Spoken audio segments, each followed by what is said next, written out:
আজ অনেক দিন পর, অনেক দিন বললেও ভুল হবে, অনেক মাস পর আবারও একটা রেসিপি ভিডিও নিয়ে আমি তোমাদের সামনে চলে আসলাম।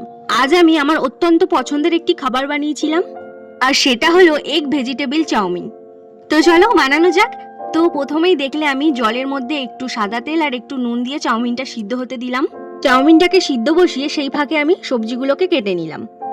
চাউমিনটা 70% হয়ে আসলে আমি সেটাকে নামিয়ে একটু ঠান্ডা জলে ধুয়ে নিলাম। এরপর একটা ডিমকে ভেঙে আমি গুঁড়ো গুঁড়ো করে ভেজে নিলাম এবং ওই কড়াইতেই আমি একে একে সবজিগুলোকে নেড়ে নেব। ফার্স্টে আমি দিয়ে দিলাম পেঁয়াজ কুচি। আমি যতটুকু জানি চাউমিনের ক্ষেত্রে সবজিগুলোকে বেশি ভাজার প্রয়োজন হয় না।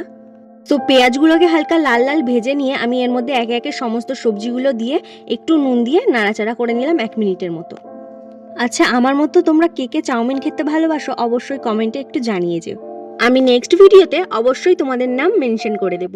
এই দেখো, তোমাদের সঙ্গে বকতে বকতে আমার সমস্ত সবজি একে একে হালকা করে ভাজা হয়ে গেল। এরপর আমি চাউমিনগুলোকে এই সবজির উপরে আস্তে আস্তে দিয়ে দেব। এরপর চাউমিনটাকে আস্তে আস্তে সবজির সঙ্গে ভালোভাবে মিশিয়ে নেব এবং এরপর দিয়ে দেব একটু সয়া সস, দিয়ে দেবো একটু চিলি সস এবং একটুখানি ভিনিগার। আমি এখানে পরিমাণটা বললাম না, তোমরা তোমাদের পরিমাণ মতো ইউজ করো। তারপর আবারও একটু ভালোভাবে নেড়ে চেড়ে উপর থেকে একটু গোলমরিচ গুঁড়ো ছড়িয়ে এবং সেই কুচি করে ভেজে রাখা ডিমের কুচিগুলো ছড়িয়ে দিলেই রেডি আমার এই tasty tasty egg vegetable chowmein. প্রথমেই বলে দিচ্ছি, চাউমিন আমার অনেক অনেক বেশি ফেভারিট, আর নিজের হাতে বানিয়ে খেয়ে তো আরও বেশি ফেভারিট হয়ে গেছে। তো চলো আজ এইটুকুই, আবার দেখা হচ্ছে নেক্সট কোনো মজার রেসিপির সাথে।